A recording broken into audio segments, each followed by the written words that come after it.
Now,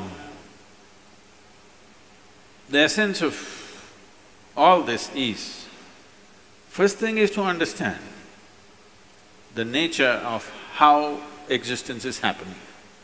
Either you can look at this, or you can look at the atom, or you can look at the universe.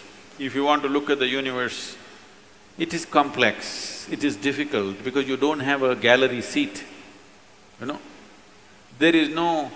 it is not like a stadium, you can sit somewhere and watch the whole universe.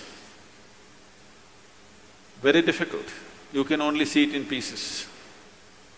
If you want to watch an atom, nobody has seen an atom, do you know this? Do you know this? Even in a super electron microscope, you can't see an atom. We have observed its activity, but we have never seen an atom as such. But we have broken it. We are capable of breaking things that even we cannot see. That's our… we are very proud of this these days. We can break anything. We can make it or not is a questionable thing, but we can break anything we want. Even if we cannot see it, we can break it. Now, what you see and what you do not see itself is a very dicey thing in the sense, what is it that you can see? Right now, can you see my hand? Yes. You can see my hand only because my hand stops light. If my hand did not stop this light, if it allowed light to pass through, you wouldn't see this hand, yes? Or in other words, right now your visual apparatus can see only those things which stop light. Anything that allows light through, you cannot see it. You cannot see light itself, first of all. Can you see the light that is here? No. Only whatever stops light, you can see it. What does not stop light, you cannot see it. Very bad, isn't it? You must be able to see all those things which allow light to pass through, because they are important things. But right now your visual apparatus are trained to see or capable of seeing only that which stops light. So the whole process of seeing life the way it is means, first of all, evolving an eye, a thoughtless eye, an eye which is free of thought. When I say free of thought, it is free from the taint of memory. Right now, these two eyes are heavily loaded with memory. So you can see this. If you see a group of people like this, if you just casually look like this, among these hundreds of people, if there is one face that you're familiar with, you will see suddenly that face sticks out. Have you noticed this? Have you noticed this? You're going in a street, there are 100 people standing there. Your friend is among that. If you look here, just this friend's face is more clear than the rest of the faces, because this eye works with memory. The more memory you have, the better it sees. No memory, it cannot see. Memory means an accumulated past. Memory means information. Memory means that which does not exist but acts out as if it does. Memories are more real than reality, isn't it so? Yes or no? See, I want you to understand, everything in your life is run by memory. Not just your computer stick, everything in your life. When I say memory, not just what you carry here, your very body is a body of memory. Why, if you eat a banana, it becomes a masculine body, and if she eats a banana, it becomes a feminine body, is simply because of the memory that it contains, isn't it? The information that is stored in this body and that body is different. Same banana, it becomes a man, same banana, it becomes a woman. Yes or no? Huh? Are you eating different types of bananas? Same thing, same food if you eat, it is becoming one way. In one person it is becoming dark skin, in another person it's becoming fair skin. How? The memory that you carry. Do you remember your great-great-great-great-great-grandfather? You don't. But his nose is sitting on your face. Your body remembers, isn't it? You may not have no idea who it was, but your body remembers even today. 1,000,000 years ago, how your forefathers were, still it remembers, isn't it? So what you call as my body is just a body of memory. And eyes are loaded with memory. Eye which is loaded with memory, an eye which is corrupted with memory, cannot see anything the way it is. It will only see things as it is convenient because the software is working from inside. It will not allow you to see anything the way it is. This is what traditionally we are referring to as karma. It is there in your body, it is there in your energies, it is there in the way your chemical reactions happen, it is there in your brain, it is there in your mind, it is there in everything. In the very physical energy that you carry, there is memory because you will see each person's energies behave differently from the other simply because of the type of memory it carries. If you want to get rid of this, it's a long process. And if you get rid of this, dismantling of the personality and the body will happen. So another way is to create a distance from it. Just hold it little away.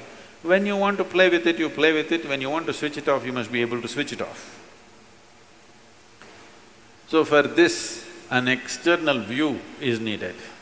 Right now, your ears are loaded with memory, your eyes are loaded with memory, your tongue is loaded with memory. Why?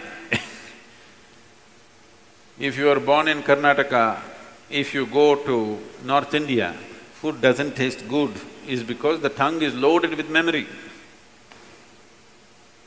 Yes or no? Have you suffered this or no?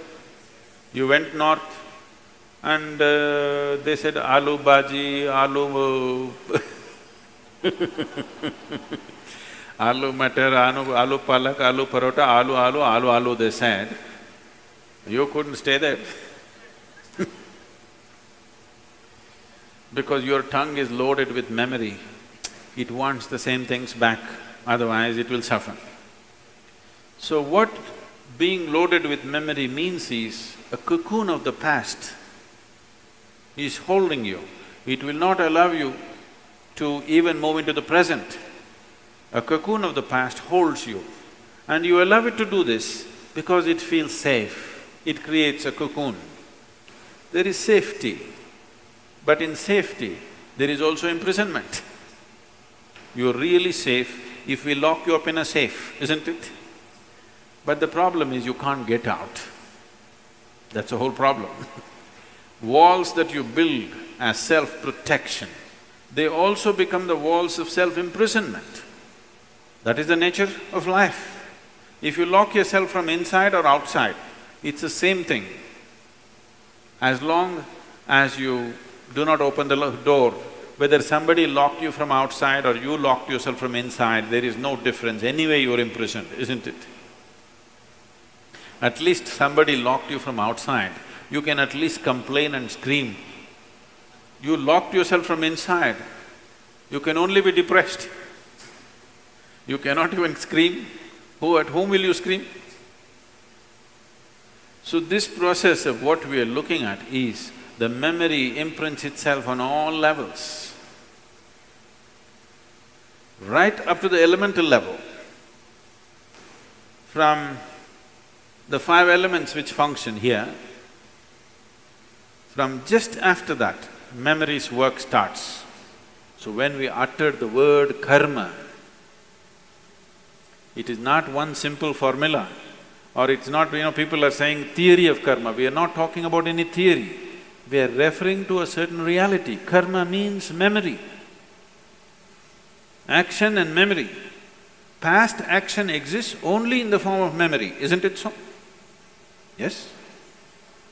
Memory, not just what you carry here, every cell in the body carries its own memory. Why one atom behaves differently from another atom, though the same ingredients is, it has a memory. A hydrogen atom has one kind of memory, oxygen atom has another kind of memory. Unless you mix them up, they will continue to behave like that. It is in a small circle, you are in a little larger circle, the universe is in a much larger circle, but the same memory rules all of it. So when we said karma, we are not talking about some concept or philosophy, we are referring to a certain reality which is finding manifestation as who you are. The very shape of your body is because of memory. If a bird eats a mango, it becomes a bird. If a worm eats a mango, it becomes a worm. If you eat a mango, you become a human being. Same mango, how many things it's doing, depending upon what kind of memory it carries, isn't it? What you call as a seed, if you plant the same seed, if you plant a seed in the same soil, here you plant a mango tree, here you plant an apple tree in the same soil, this will only produce apples, this will only produce mangoes. I know there is a newspaper picture where a jackfruit is become bananas, that's different. Yes? You saw this? Are you all from Bangalore or Devanahalli?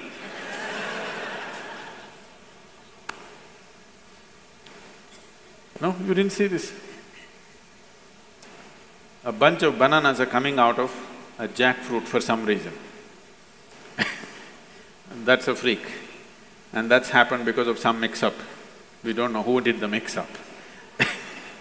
But essentially, if you… in the same soil, if you plant an apple seed and a mango seed, this will only produce apples, this will only produce mangoes, because seed is a certain amount of memory, isn't it?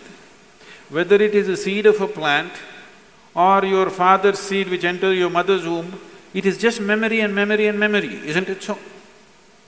This is karma, and this goes right back, right up to the elemental level, everything is memory. Only the pure element is free from memory. So the idea, when we're starting off Bhutesha, because that's the most important thing, that he mastered the elements, that's why we bow down to him, because he mastered the elements, he has an eye which has no memory, a taintless eye which sees everything just the way it is. So yoga essentially means developing an eye which is not contaminated by memory, which simply sees.